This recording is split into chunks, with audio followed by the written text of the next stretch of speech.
It was a Thursday. I remember, because Thursdays meant spaghetti. Dad had this rule. Every Thursday, we had to sit down for spaghetti. It was our tradition. But that Thursday was different. Mom left that day, and everything changed. Dad came in later than usual. I was already at the table, staring at my cold spaghetti, wondering why he was late. When he walked in, I could tell something was wrong. His face was red, like he'd been crying. I'd never seen him like this before. "Anna," he said, his voice trembling, "we need to talk." I felt a knot in my stomach, like something terrible was about to happen. "What's wrong, Dad?" I asked, trying to sound brave, but my voice was shaky. He didn't sit. Instead, he paced back and forth, searching for the right words. Finally, he stopped, looked at me, and said, "It's your mom. She's not coming back." I didn't understand. Not coming back from where? It was spaghetti night. Where else would she be? "She left us for someone else," Dad said. The words hit me hard. Mom was gone. Why? Dad's voice broke. I don't understand it either, but she made her choice and we have to deal with it. I was angry and sad, and I didn't even know what to feel. Did she even say goodbye? Did she stop loving us? Dad sat next to me and hugged me. "I'm sure she loves you, Anna, but sometimes people make choices that hurt others. It's not fair, but it happens." I pushed him away, feeling a surge of anger. "I hate her," I yelled, not really meaning it, but maybe I did. Dad sighed and wiped his eyes. "I know. It's okay to be mad, but we'll get through this together." The rest of the evening was a blur. I didn't eat my spaghetti. How could I? Spaghetti night was ruined, and so was everything else. That night, I lay in bed, staring at the ceiling, thinking about Mom. Why did she leave? Didn't she care about us? Dad was hurting. I was hurting. It felt like she didn't care at all. It was the first time I realized people you trust can break your heart. As much as I wanted to hate her, I just wanted to understand why she left and if she ever thought about us. But those questions could wait. For now, I had to keep moving forward with Dad by my side. Then Sarah came into our lives, like an unexpected twist that turns out to be a great addition. When Dad first told me about Sarah, I was skeptical. We were doing dishes, and he seemed unusually nervous. "Anna, I've been seeing someone," he blurted out, almost dropping a plate. I froze, soap dripping from my hand. "What? Who?" I didn't know whether to feel angry or curious. "Her name's Sarah. She's really wonderful, Anna. I think you'll like her," he said, avoiding my gaze. I didn't say much, just nodded and continued with the dishes, but inside I was a mess of thoughts. Another woman. Was she trying to replace Mom? I wasn't ready for that. When I met Sarah for the first time, I was guarded. She came over for dinner, clearly nervous, which made me feel a bit better. She wasn't acting like she owned the place. "Hi, Anna. I've heard so much about you," she said, offering a genuinely warm smile. "Yes, all good things, I hope," I replied, trying to sound tough but probably coming off as awkward. The conversation was a bit stilted at first. Dad tried to fill the silence, but then Sarah mentioned a band I loved too. That broke the ice, and soon we were chatting like old friends. Sarah quickly became a part of our lives. She moved in a few months later, and it just felt right, like she was meant to be there. One day, after Sarah had moved in, I came home fuming from school. Kids had been making fun of me for not having a mom, and I'd had enough. I slammed the door and threw my backpack against the wall. Sarah rushed in, looking concerned. "What's wrong, Anna?" she asked, kneeling to be on my level. "Nothing. Just leave me alone," I snapped, not really meaning it. I was just so mad. Sarah didn't back off. "It doesn't look like nothing. Want to talk about it?" I hesitated, then let it all out. The kids at school, missing Mom, and the constant anger. Sarah just listened, her expression gentle. When I finished, she hugged me, not trying to replace Mom, but showing she was there for me. That meant everything. Anna, I'll never try to take your mom's place, but I'm here for you, as a friend, as family, whatever you need. I nodded, wiping away tears. Thanks, I said softly. From then on, Sarah wasn't just Dad's girlfriend or the woman living with us. She became part of our family. She helped me with homework, listened to my teenage rants, and even taught me how to apply eyeliner properly. She brought laughter and love into our home, things I didn't realize I'd missed so much.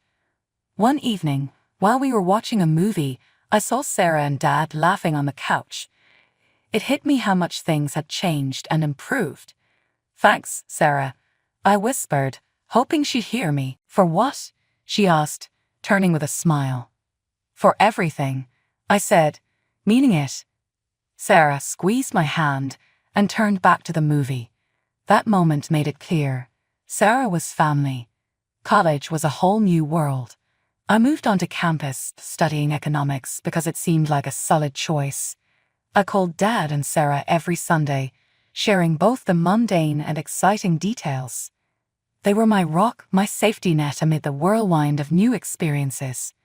One evening, while cramming for midterms with my roommate Mary, my phone rang. Seeing Dad's ID, I expected a routine check-in. Hey, Dad, what's up? I answered, trying to sound calm. But it wasn't Dad. Anna, you need to come home. It's your dad. He had a heart attack. My world stopped. What? Is he okay? Tell me he's okay. Sarah's silence was too long. He didn't make it, Anna. I'm so sorry. The phone nearly slipped from my hand. Mary's concerned face blurred as I choked out, Dad's gone. The next few days were a blur of tears, travel, and awful coffee. The funeral felt surreal, like I was watching someone else's life fall apart. Dad was gone. Just like that. No warnings, no goodbyes. After the crowd of sympathetic faces had left, Sarah and I sat in the living room, surrounded by silence. I can't believe he's gone, I whispered, the words heavy. Sarah put her arm around me. I know, kiddo. It's going to be tough, but we'll get through this together. How, Sarah? How do we do this without him? I asked, tears coming again. We remember him. We keep living because that's what he would have wanted. And we take care of each other. Going back to college was hard. I wanted to drop out, come home, and stay with Sarah in the big empty house. But I knew that wasn't what Dad would have wanted. Go back, Anna, Sarah said when I mentioned it. Finish what you started. Make your dad proud. But what about you? I asked, feeling conflicted. I'll be fine. I'll be here when you come back. Always. So I went back.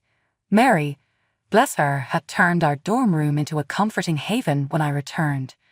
She didn't say much, just hugged me tight and let me be. It was exactly what I needed. Classes were a struggle.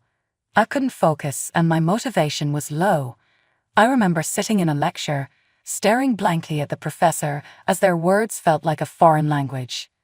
After class, my professor, Dr. Henderson, pulled me aside. Anna, is everything okay? Your participation has dropped significantly. I shrugged, the weight of grief making it hard to explain. It's my dad. He passed away. Dr. Henderson's expression softened. I'm so sorry to hear that, Anna. If you need anything, extensions or someone to talk to, my door is always open.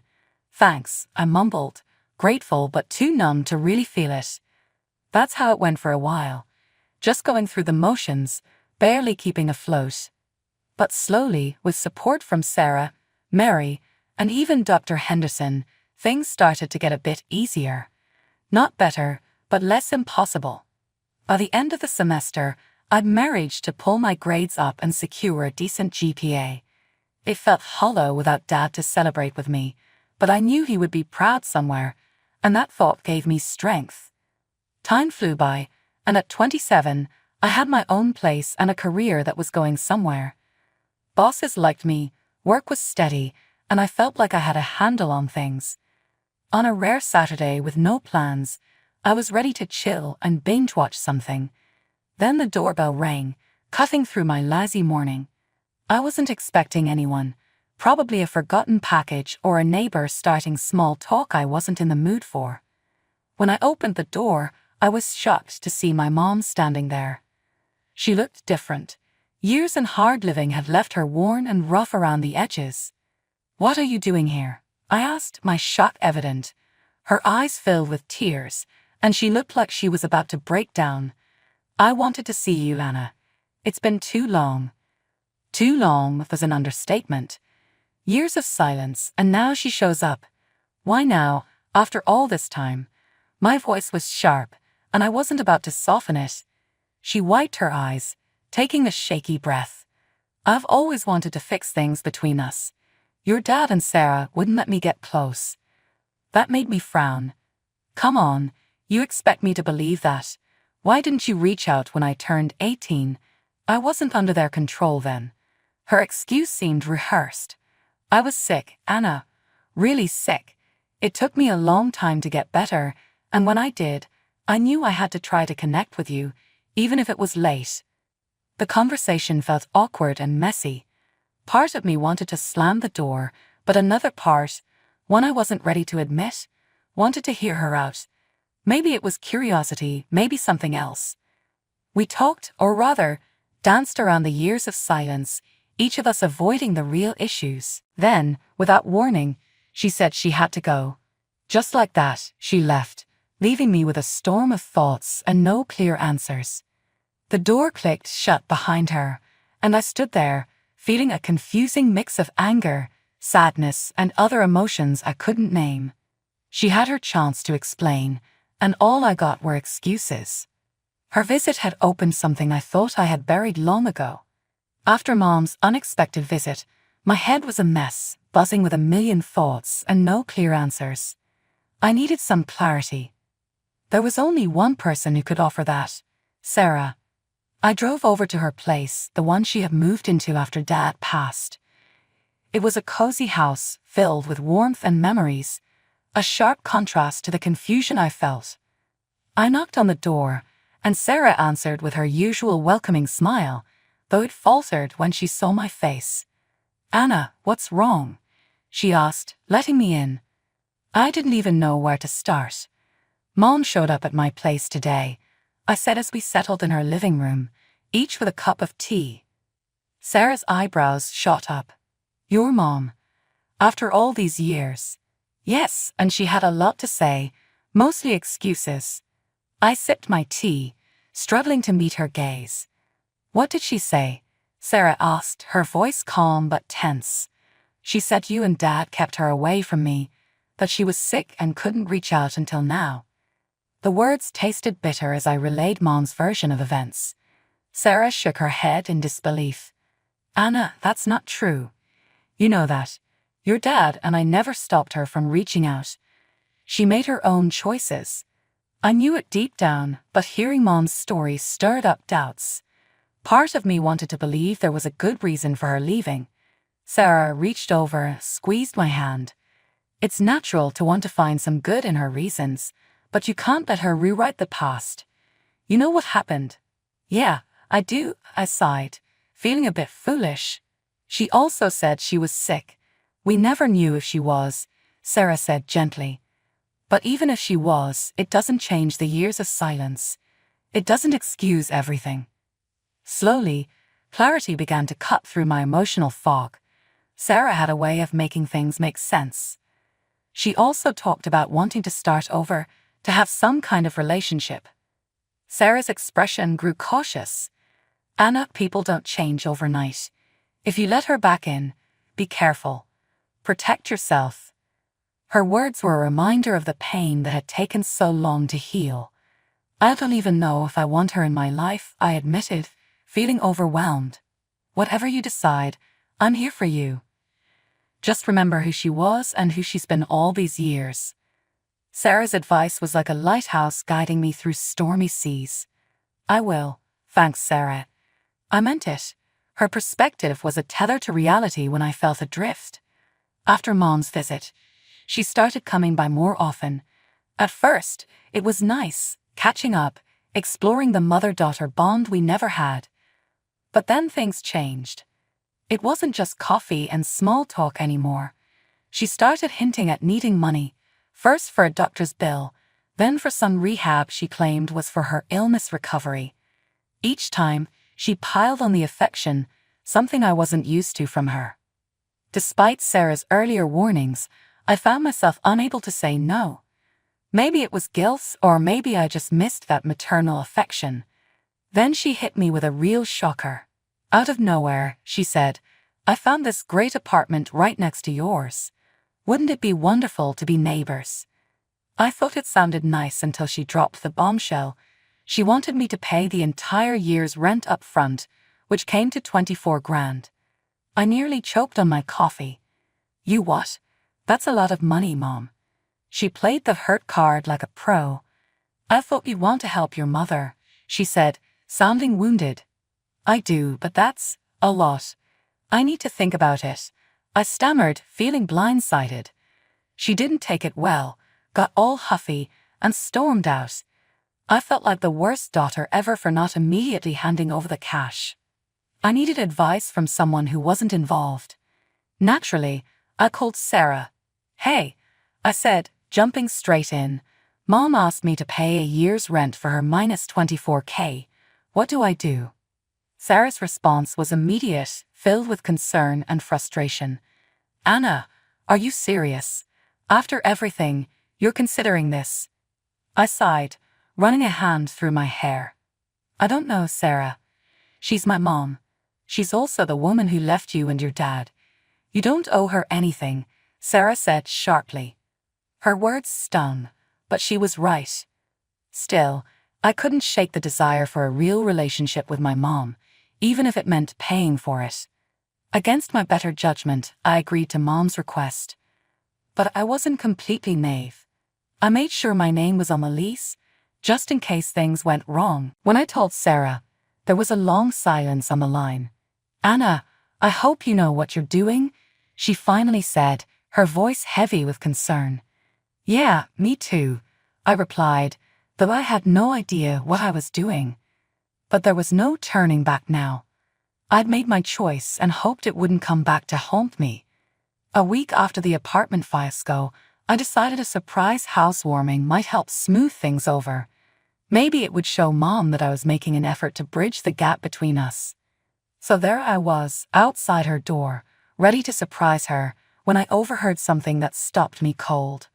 Mom was inside, boasting to her new friends about how she tricked me into paying for her apartment for a year. "Can you believe it? My daughter paid for this place for a whole year.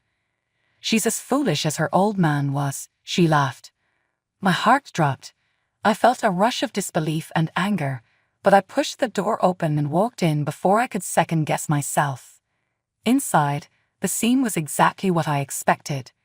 Drunken strangers cluttering the living room, with Mom holding court. The room went silent as everyone turned to look at me, the target of her mockery. Mom's surprise quickly turned to a sneer. "Look who decided to show up. Come to see what your generosity bought." Her friends chuckled, treating me like a punchline. I was boiling inside but kept my composure, forcing a smile. "Actually, I came to share some interesting news about the rent," I said. Mom's smirk grew wider. "Oh yeah? What's that?" I pulled out the rental agreement, holding it up like a victory flag. "I only paid for a month, not a year." The room went silent. Mom's face went pale as she realized her deception had been exposed. Her friends began to retreat, confusion replacing their laughter. Without waiting for her to come up with an excuse, I turned and walked out, leaving her to deal with the fallout. As I left, her angry shouts followed me, but they didn't bother me. I felt lighter, as if I'd finally shed a burden I hadn't fully recognized. After confronting Mom, I headed straight to Sarah. I needed her perspective on the chaos. Before I could say much, Mom stormed in, threatening to sue me for every penny I had and demanding lifelong support as if years of neglect could be erased with money. Sarah, instead of getting angry, just laughed. One of those incredulous laughs. "You're going to sue? Really?" Her amazement was clear. Mom kept shouting about rights and money until Sarah pulled out a stack of papers from a drawer. "These rights?" Sarah asked, showing documents that proved Mom had abandoned her parental duties long ago. Mom's face went from fiery to deflate in an instant. 2 weeks later, news broke that Mom had been kicked out of the apartment. She refused to leave, and the cops had to get involved. She showed up at my place next, banging on the door and making threats through it. I'd had enough. I yelled back, "Knock it off, or I'm calling the cops." It worked. She left and hasn't shown up since. Sitting there after she'd gone, I realized I was finally free from her threats, manipulations, and the weight of her expectations. For the first time in a long time, I could breathe easy.